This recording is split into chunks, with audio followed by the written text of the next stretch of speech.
এই ভিক্টরিকে মূল্যায়ন করতে হবে সেই থেকে বিএনপি হচ্ছে বাংলাদেশের সবচেয়ে জনপ্রিয় রাজনৈতিক দল। এই প্রতিষ্ঠাতা শহীদ প্রেসিডেন্ট জিয়াউর রহমান যখন দল প্রতিষ্ঠা করেন তারপর থেকে বিএনপি জনপ্রিয়তা কখনো হারায়নি। কারণটা হচ্ছে বিএনপি সবসময় জনগণের সঙ্গে থেকেছে এবং জনগণের রাজনীতি করেছে। সেটাই হচ্ছে বিএনপির সবচেয়ে বড় শক্তি।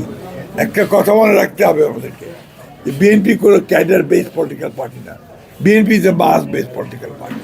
সুতরাং এটা যা চরিত্র থাকে মাসের পলিটিক্যাল, এই চরিত্র নিয়ে বিএনপি জনগণের কল্যাণের জন্য ইতিপূর্বে কাজ করেছে, সরকারে ছিল। এবং বিএনপির যে ম্যানিফেস্টো, বিএনপির যে ভিশনগুলো, বিএনপির যে রাষ্ট্র সংস্কারের যে কথাগুলো, দাবি দেওয়াগুলো, পয়েন্টসগুলো, সেগুলো জনগণ অ্যাকসেপ্ট করেছে বলেই আজকে এই ল্যান্ডস্লাইড বিক্রি হয়েছে।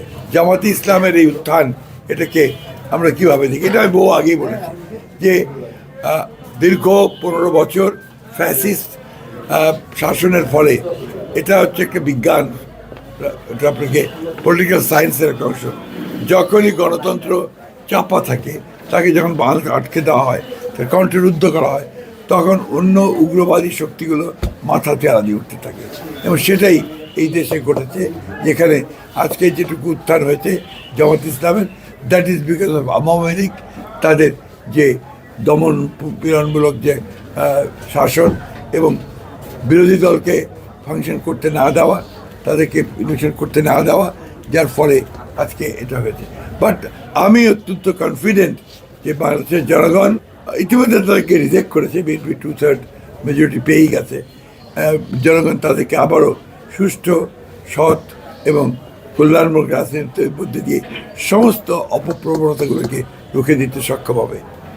আমরা সবসময় আমাদের যে কমিটমেন্ট, সেই কমিটমেন্টে আমরা সবসময় অটল থাকি।